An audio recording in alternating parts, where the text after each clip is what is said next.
Welcome, everybody, to this week's podcast episode for the Financial Freedom Podcast. I'm your host, Dr. Christopher Liu. And as I talk about 4 different types of freedom: time, financial, location, health freedom. In that regards, I'm always scouring the globe looking for entrepreneurs doing cutting edge things, bringing those insights to you and sharing those with the audience. So today we have George Morris, and he is a certified business growth coach and implementer, so talking all about scaling. But today's really interesting is we're going to talk about uncertain times, growing your company and versus failing, mental, emotional resiliency, and moving forward in a really interesting time. I'll bring George onto the show and welcome him. So welcome, George. Hey, thanks for having me, Christopher. Glad to be on here and looking forward to a really great conversation with you. Yeah, and I know we had connected through Podmatch, and you have a really interesting bio and background. So tell us more about your story and how you got started. Yeah, sure. So I'll just cut right to starting a business as an entrepreneur. Came out of college, failed miserably at starting a business. My background was environmental sciences. And when I came out of college, I knew I actually wanted to do something with the web. No one really was doing anything with it when I came out of college. And my first year in business, owning a digital agency, I made a whopping $600. And that was the whole year. So I immediately decided this is probably not for me. I should probably pack my bags. I was about to go back into the family construction business. And the day before I made that decision, company pulled me in and then said, we'll make you a project manager, we'll make you a coder here in the company, and worked for them for 2 years. They relocated me to Colorado, the dot-com boom and the bust. So as soon as we started up, we ran 2 years in the business, and then the dot-com bust happened. And I started my agency, had that, a software development agency, marketing agency for 14 years, and went through all the ups and downs, learning curves, everything, grew that a little over 3 million, and then exited, sold my share in 2016, and then became a consultant after that, helped the company through an acquisition. And that's where I'm at today. That's the most abbreviated version I can give you. I talk a lot, so that's where I'm going to leave it. Yeah. And I imagine it's been a wild, like 22 plus years, 20 plus years. It's just, Yes, it's been a wild ride. I would say, starting in the dot-com bust, really. I started my agency right at the dot-com bust. And what was nice about that, and I actually really mean it was nice, is that we had to be lean. We had to be really clear with why anybody wanted to do business with us. And that really set us up for success for the next 13 or 14 years. And so starting off in tough times could be a blessing. yeah. It's so interesting, like Airbnb, DoorDash, all of the Uber, they all came out of 2008. Mm-hmm. And I'm listening to some podcasts in like all these startups, especially recession, and basically the way to capture market share during these times is to cut costs, be just basically execute and act like a startup. And if you make it through, you gain so much because everybody else Sure. died. Yeah, absolutely. Yeah, it's interesting. You also co-founded TEDx Boulder, and one thing I had question is you have something called the experience in EOS traction. What is EOS traction? Yes, yes. So that's where I'm at today. Yeah, started TEDx Boulder, and that was a fun ride for a while there. But towards the later years of my agency, I just realized that having an environmental science background, not an MBA, I really didn't know what I was doing in business. I was finding success. We're in the local fastest growing company, best place to work. All of that felt like success. But there was still like a voice in the back of my head that said, you're faking it. You're an imposter. You don't know a variety of things. So how are you going to figure that out? So I joined EO, the the entrepreneur organization. And EO creates these peer groups of, call it 7 other entrepreneurial peers, where you talk about your business best and your personal business worst, the top 5 and bottom 5%. So as we start getting into this, I'm entering it thinking I'm going to walk away with a lot more business experience. But what I realize is that's the conversation starter at the top of the iceberg. The bottom of the iceberg is all the personal stuff, the struggles that you work through to get to where you're at as a business leader, and getting rid of the things like imposter syndrome and all of this. And as we're doing this, I come across Vern Harnish, who is the founder, and he starts telling us about this thing called gazelles or Rockefeller habits. And it's a system for organizing your business and running your business. And I'm like, this is great. This is a fantastic system. I try to self-implement it, completely fail at it, but I learned. And then as the years went on, another colleague in EO created this thing called EOS Traction, and his name was Gino Wickman. So it's a watered down version of what Vern created. And then this thing starts catching on. It actually gets traction. So traction gets traction. Other entrepreneurs start using it. I start helping other entrepreneurs implement traction. I'm not a certified traction implementer, but I help them get moving on it. And then through helping one of my colleagues build his company up for acquisition, we get acquired. And then as we get acquired, I'm working in a 500-person company for 6 months after the acquisition. And I'm like, I got to get out of here. I can't do this. I'm an entrepreneur. I define myself that way. I leave and I went to go start a blockchain company. And a friend of mine, stop it. Two other entrepreneurs are like, you are not going to start a blockchain company. Go be a coach implementer. I'm like, I don't want to be a coach. I have all this baggage around coaching. And I then come back out. I realize Rockefeller Habits was rebranded into Scaling Up and made better. And I'm like, oh, I want to be a scaling up coach. And it's like traction is your high school degree. Scaling up is like your college degree. And then there's another system called the 3-HAG way or metronome. And I call that your PhD level business operating systems. Oh, interesting. Which is very, yeah. And then it was really interesting how you've transitioned from all like scaling up coach, and now you're like working with all these different companies. And tell us, especially your honest opinion assessment, especially these times, especially 2020 to now, businesses, is it worse? Is it more volatile, uncertain than 2008, 2000 Fords? Tell us more about your assessment. Yeah, my assessment of it is I feel like a lot of it's overblown. That's my honest assessment. I think the media likes to grab a hold of a story and run with the story and make it bigger than it is. Don't know that it truly impacts most companies on a day-to-day. Business might get a little slower at times. Business might be a little higher on times. With the exceptions, there's always companies that these ebbs and flows within the economy are going to eliminate some businesses, and it's going to give birth to new businesses. And it's just a continual ebb and flow. And if you expect that there's always going to be an ebb and flow, you also know that these areas where we have these troughs in the economy and in the marketplaces, they're going to end at some point. It's only temporary. And if you can have the resiliency to get through that temporary state, you can thrive, right? And I actually would reframe it as resiliency is part of it. But what I think about is like Nassim Taleb's idea of anti-fragile, right? That's above the resiliency. It's not only how am I going to survive this and be resilient, but how am I going to get stronger and better from these hard times? I think that's the lesson we all need to be learning when we have a downturn in the economy. Yeah. And from your experience, why do companies fail during uncertain times? There's a myriad of ways, but I think one of the surest ways is to go into a survival mindset and be risk adverse and have a more of a contractive view.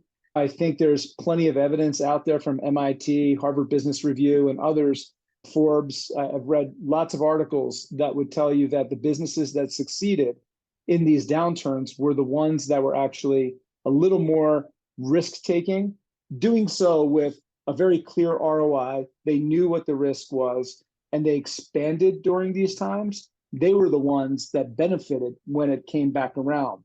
And to me, it's easy to go into a mindset of let's be protective, let's not spend money, let's really be restrictive on who we're hiring. And that's easy to do. You can do that. I just think when you come out of the curve, you're probably going to be weaker for it if you have competitors that are being aggressive in those times.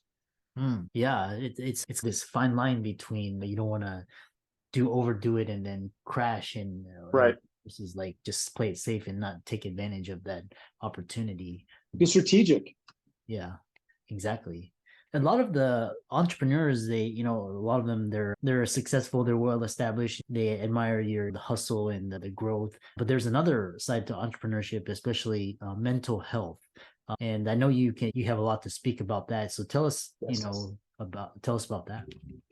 Yeah, just speaking to that from the perspective of the entrepreneur, it's being an entrepreneur can be lonely, right? Because if you don't know a lot of other entrepreneurs that you're talking to on a regular basis, there are things that you go through as an entrepreneur that almost seem bipolar, right? Like when you're experiencing hard times and you're interacting with your team, you're supposed to be cheerful, positive, and hey, we can do this. That's what society tells you we're supposed to be, right? So you get this mixed message like, this is actually a really difficult time and I'm a little down about it, but I'm going to need to put on this face that all is okay and that we're going to get through this. It's wow, that's really setting yourself to be schizophrenic. And I feel like as an entrepreneur, the more that you can talk about these things with other peers that are in the space with you through organizations, Vistage or EO or whatever it may be, you're going to be better off to get through these hard times. And in fact, I actually have a tool that I developed that I encourage people to use if they're entrepreneurs, if they can find a buddy or two. And I call it the Wheel of Growth and Needs. And so you can go to the website, go to gmorris.com/wheel, and you can download this PDF.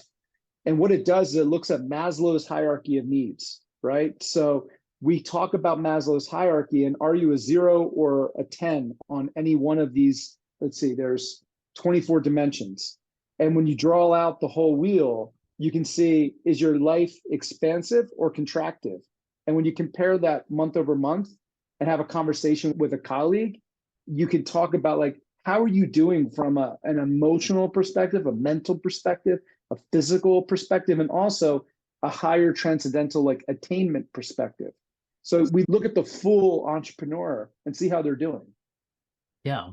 And then you talk about, for example, with entrepreneurs, especially vulnerability and the role that love, empathy, and listening, how these soft skills interplay in entrepreneurship. That's a great question. One of the things I do is I'll do a disc profile. Have you ever done a disc profile? That's the one where it's like you have your assessment, weaknesses, threats, and your potential opportunities, and you have to. Oh, yeah, that would be more of that's a SWOT. So with a disc is looking at how you look at the world, right? So it's one of these assessments.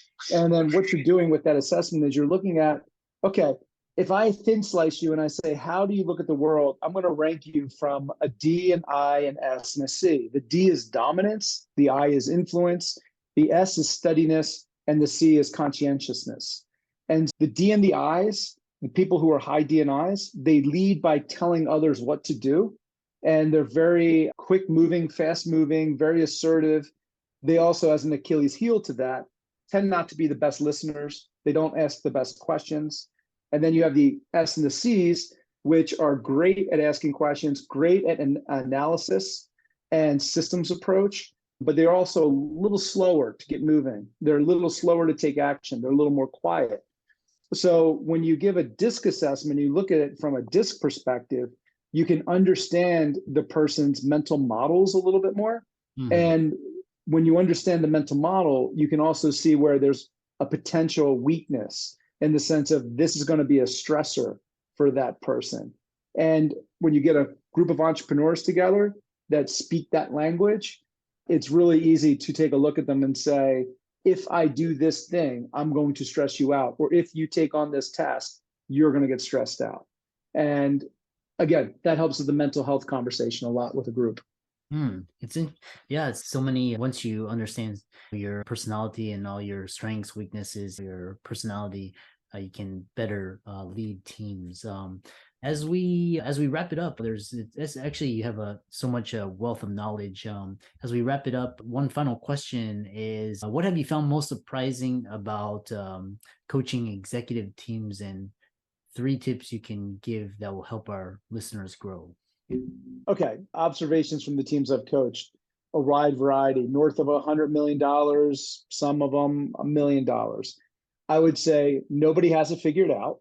There's this impression that when you have a smaller agency, a smaller company, whatever it may be, that there's a lot to figure out, and the bigger companies have figured it out. They haven't. Their dysfunctions are just larger dysfunctions, but they're dealing with the same issue, be it personnel, hiring, leadership, egos, whatever it might be. They're still dealing with it. So I think there's that piece, which I definitely see. I would say from a takeaway, you asked me what are 3 takeaways? Is that right? Yeah, three For tips you think. teams? Uh-huh. 3 tips. I recommend everybody who is starting out as an entrepreneur or has a business or is running a billion-dollar corporation to read Patrick Lencioni's 5 Dysfunctions of a Team. Mm. What he has to say in that book is relevant for businesses of all sizes. And basically, it comes down to trust. If you can't trust the team that's around you, you're not going to get anywhere quickly. And when we're talking about trust, we're not talking about, hey, Christopher, I asked you to get this done and you didn't get it done. I don't trust you. It's more about vulnerability-based trust. It's more about, I asked you to do this thing, you didn't do it, and I'm not going to come back to you and check in with you, but you're going to come back to me and be like, hey, George, I know you asked me to do this. I said I was going to have it done last Friday. I didn't do it because I was having a really bad day and I was struggling with something, but I will have it for you on Monday. That's telling me that I can truly trust you because you're owning your own experience. So I would say Patrick Lencioni's work is phenomenal. The other piece that I would say for everyone is to really get clear on their meetings, why they're having their meetings. We too often default to this. I have a great idea. I want to share it, and I'm going to invite whoever I can to the meeting.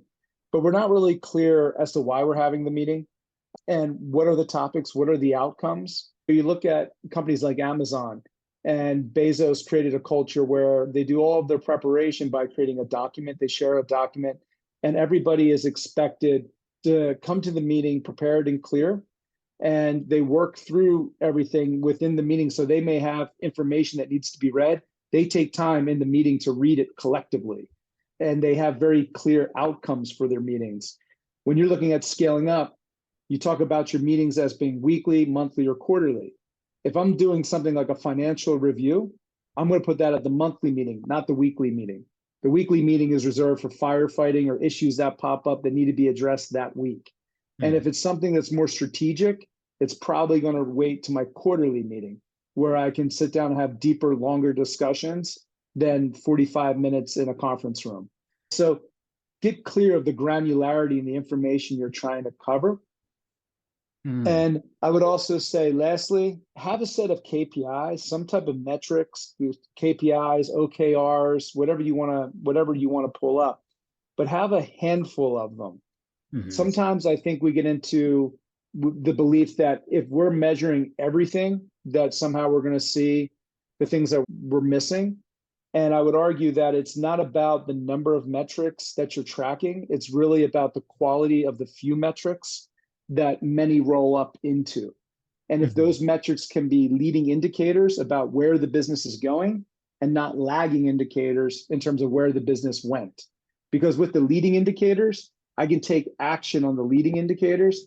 There's not much I can do for the lagging indicators of what happened in the past. And so a few metrics, no more than 10, I think is key for most people running businesses. Yeah, awesome. Thanks for a wonderful conversation. Be sure to follow George. He's on Facebook, LinkedIn, Instagram, Twitter, as well as his website. Check out gmorris.com/connect, where you can connect with George on his website, and you can schedule a free session or chat. And so this was could be a 1-hour masterclass, and we look forward to having you back on the show. All right, Christopher, glad to talk and glad to spend some time with you.